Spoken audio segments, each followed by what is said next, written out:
Today we will be discussing, continuing with the same topic, that is first day examination of the newborn.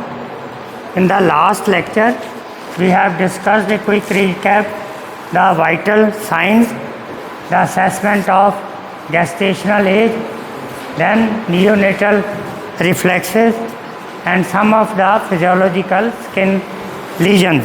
These were toxic erythema, also known as urticaria neonatorum, impetigo neonatorum, Mongolian spots, port wine stain. Now we continue with the next skin lesion, that is Sturge-Weber syndrome. So what are the features of this Sturge-Weber syndrome? These are in brief. So there will be a port wine stain. The lesion that we have discussed yesterday, that was, it may be present anywhere in the body, but if this port wine stain is present on the face above the level of eyelids, if it is accompanied by ipsilateral glaucoma. Ipsilateral means same-sided. Glaucoma, you understand, when there is a raised intraocular pressure, in Hindi also known as kala motia. So if port wine stain है जो upper eyelid के ऊपर है, साथ में बच्चे को glaucoma भी हो रहा है, और इन केसेस में मेनिंजियल सेरिब्रल कैल्सिफिकेशन भी हो जाती है due to meningeal anastomosis by 2 years. So why this happened? Because ophthalmic branch of the trigeminal nerve जो है उसकी डिस्ट्रीब्यूशन में ये abnormality आ रही है. So try to understand when this type of abnormality is there in the distribution of the ophthalmic branch of the trigeminal nerve.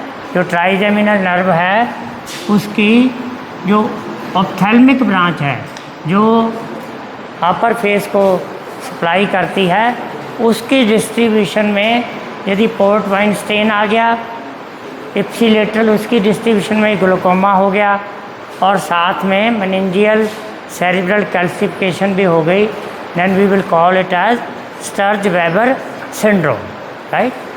So the next type of lesion जो हो सकते हैं, these are stork bite marks. इनका next name salmon patch भी है, also known as nevus simplex. These are very common and 40% of the children may have these marks. So इनका क्या है colour? These are dull pink macules. Macules हैं, इनका colour होगा dull pink. Where they can occur on the nape of neck, forehead and sometimes upper eyelid. Mother में come to you कि जी बच्चे की आँख के ऊपर ये लाल लाल क्या हो गया, जैसे गर्दन पे क्या हो गया, राइट. तो so you have to then remember that it may be stork bite marks.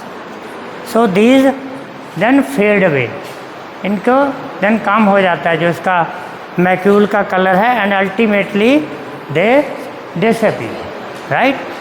So the next is the strawberry marks.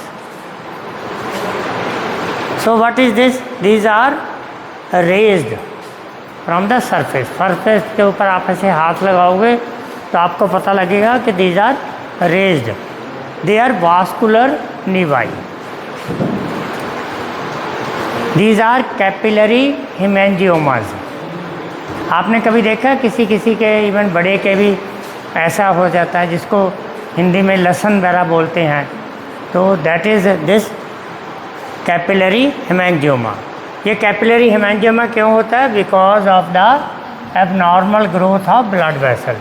ये ऐसे ऐसे ब्लड वेसल जा रहे हैं, कैपिलरी जा रही हैं, वहाँ पर लोकलाइज उनकी एबनॉर्मल ग्रोथ हो गई और ये एक जगह पे ऐसे रेज्ड हो गया. You have to be very careful. If they get injured तो देन ब्लीडिंग में take place from this capillary hemangiomas. The colour क्या है उनका, डार्क रेड और पिंक, और देखने में जैसे आपने देखा है strawberry, they are like strawberry, they are raised from the surface, ऐसे रेज्ड हैं। Compressible on pressure, what does this mean, यदि आप ऐसे करके उसको थोड़ा प्रेस करेंगे तो वो ब्लांच जो उसका उसमें ब्लड है कैपिलरीज में, that will go into the systemic circulation and वो दब जाएगा और एक दफ़ा ब्लांच हो जाएगा। So this is a feature of these capillary hemangiomas. These may not be present at birth, जब बच्चे का जन्म हुआ तब नहीं है, लेकिन 3-4 वीक्स में ही दे में अपीयर। अब यदि स्किन के ऊपर कई जगह पे हैं तो इसका क्या रिस्क है कि ऐसे ही hemangiomas can be in the internal organs, जो बॉडी के इंटरनल, कहाँ पे हो सकते हैं, लिवर में हो सकते हैं, लंग्स में हो सकते हैं, जीआईटी और CNS.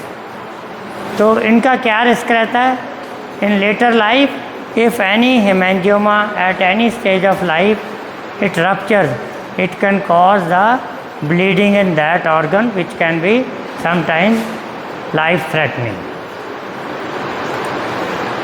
So sometimes these strawberry marks or capillary hemangiomas, they may be associated with hypertrophy of underlying soft tissues or bones। एक तो ये है कि इनमें विसरल हेमेंजियोमास हों, दूसरा क्या हो सकता है कि जो अंडरलाइंग सॉफ्ट टिश्यू है उसकी हाइपरट्रॉफी हो गई, जहाँ बोन्स की हाइपरट्रॉफी हो गई।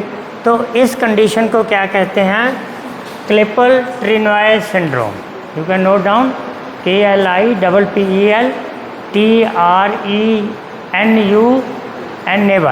ट्रिनॉय syndrome, right. Otherwise usually these capillary hemangiomas they increase up to 5 to 7 months, 5 से 7 महीने तक ये बढ़ते हैं, and then involution takes place, but it is not that every capillary hemangioma will disappear, sometimes they persist also. So with this we have completed the general physical examination of the child on the first day. Now we come to the systemic examination. In the systemic examination, first part that we will discuss is the head. So if you look at this diagram, this is a diagram which has been taken, made as if you are looking from above, जैसे आप किसी के सिर को ऊपर से देख रहे हैं। These are the, इस साइड पे आईज है और साइड पे बैक है, right. So before we take up the examination of head in detail, you must renew your anatomy of the skull. So these are the, this is a suture. What is this suture? This is called, you can note down, coronal CORONAL, coronal suture. This is, what is this? What is this? This is a frontal bone. This is frontal bone. Which bone is this? This is a parietal bone on both sides. Parietal bone. And what is this? This is occipital bone. So this is the sagittal suture. This is coronal suture.